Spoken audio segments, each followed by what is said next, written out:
और दूसरा पार्लियामेंट का इशू है, उसमें मैं ये स्पीकर की जिम्मेदारी है और ये पार्लियामेंट्री प्रोसेस चलता है, इस पे मैं यहाँ पे कमेंट नहीं कर सकता हूँ। बट मैं कंप्लीट नहीं हुआ, कंप्लीट नहीं हुआ। राहुल जी, आप बहुत महत्वपूर्ण सवाल उठा रहे हैं। एक तो देरी, अब अगर सिर्फ टेररिस्ट ही कहा होता, उसकी तो हमें आदत है। आप मेरा सोशल मीडिया देखिए तो टेररिस्ट बुलाने में तो ये थकते नहीं है, लेकिन उसके साथ जो जो कहा, मैं आपके चैनल को तो लोग देखते हैं, मैं वो अल्फाज यहाँ दोहराना नहीं चाहता हूँ, लेकिन शर्मिंदा भी होता हूँ कि पार्लियामेंट में इस तरह के अल्फाज इस्तेमाल किए गए। नाराज भी होता हूँ क्योंकि आखिरकार ये तमाम मुसलमानों के खिलाफ ये अल्फाज इस्तेमाल हुए। समझ में नहीं आता वो लोग जो बीजेपी के अंदर हैं मुसलमान या बीजेपी के साथ जुड़े हुए हैं, वो किस तरह ये बर्दाश्त करते। मैं तो बीजेपी के बाहर रह के भी मुश्किल समझता हूं इन चीजों को बर्दाश्त करना। जो लोग इनके साथ मिलके काम करते हैं वो रात को सोते कैसे हैं जब उनके साथी उनके बारे में इस तरह सोचते हैं। वो अल्फाज जो उन्होंने इस्तेमाल किए वो तमाम मुसलमान कौम के खिलाफ इस्तेमाल हुए, सिर्फ एक ऑनरेबल एमपी के खिलाफ नहीं। इससे पता चल जाता है कि इन लोगों के, मुसलमानों के तहत सोच क्या है, वो हमारे बारे में क्या सोचते हैं। शर्म आनी चाहिए इन लोगों को। नया पार्लियामेंट, लेकिन वही पुरानी सोच, घटिया सोच।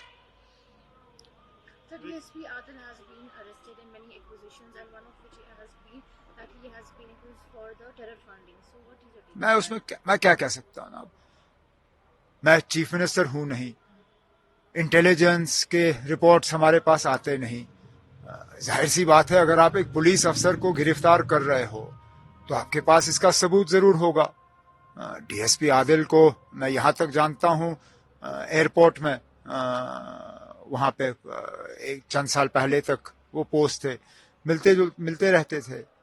हमारी पार्टी के साथ एक खानदानी रिश्ता है। मेरे एक सीनियर साथी हैं कोकरनाग के, उनके सन इन लॉ हैं, तो उस हिसाब से उस खानदान पे क्या गुजर रही होगी उसका भी मुझे एहसास है। लेकिन अगर पुलिस कहती है कि उनके पास इस सब चीज का सबूत है तो करें केस, और जो अदालत का फैसला होगा वो सबके सिर आंखों पे। तो फिर उसमें एक चीज ये बात जरूरी है, आम लोग ही एनआईए रेड से बाकी एंटी करप्शन केस क्यों करे, कोई पुलिस ऑफिसर क्यों ना? नहीं, सब नहीं। अब जहां अगर किसी के खिलाफ इल्जाम हो तो उसमें तहकीकात होनी चाहिए, कोई कानून से बड़ा नहीं है।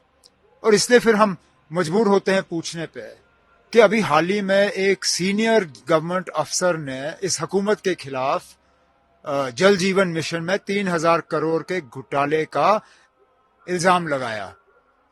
उसमें तहकीकात क्यों नहीं, उसमें रेड क्यों नहीं, अब एसीबी क्यों सोई हुई है? अगर इल्जाम है तो इल्जाम, मैं ये नहीं कह रहा हूं कि इल्जाम सही है, मैं कह रहा हूं ये इल्जाम गलत भी हो सकता है, लेकिन इल्जाम की तहकीकात होनी चाहिए, इंक्वायरी होनी चाहिए, इन्वेस्टिगेशन होना चाहिए। ये नहीं लगना चाहिए कि आपकी एसीबी, ईडी, एनआईए, सीबीआई ये सिर्फ ऑपोजिशन के लिए। वो अत्यंत निंदनीय है, इसकी कितनी भी निंदा की जाए वो कम होगी।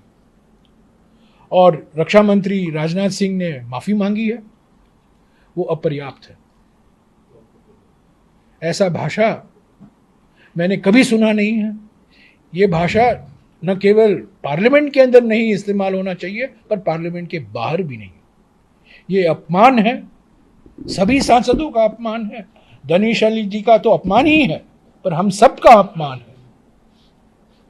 और ये पार्लियामेंट, नए पार्लियामेंट में जो प्रधानमंत्री कहते हैं कि नए पार्लियामेंट की शुरुआत नारी शक्ति वंदे अधिनियम से हुआ है, नई पार्लियामेंट की शुरुआत बिधूरी से हुआ है, इनके शब्दों से हुआ है, और ये बीजेपी की मंशा को दर्शाता है। ये बिधूरी जो कह रहे हैं ये बीजेपी की मंशा है। मैं रक्षा मंत्री का खुद बहुत आदर करता हूं, सम्मान करता हूं। उनकी मजबूरी थी, उनको उठना पड़ा, उन्होंने माफी मांगी। पर मैं जरूर ये मांग करूंगा कि इस सांसद के खिलाफ कड़ी कार्रवाई करनी चाहिए। आम आदमी पार्टी के 2 सांसद राज्यसभा में सस्पेंड हुए हैं, राघव चड्डा और संजय सिंह, क्योंकि वो नारे लगा रहे थे, वो प्रोटेस्ट कर रहे थे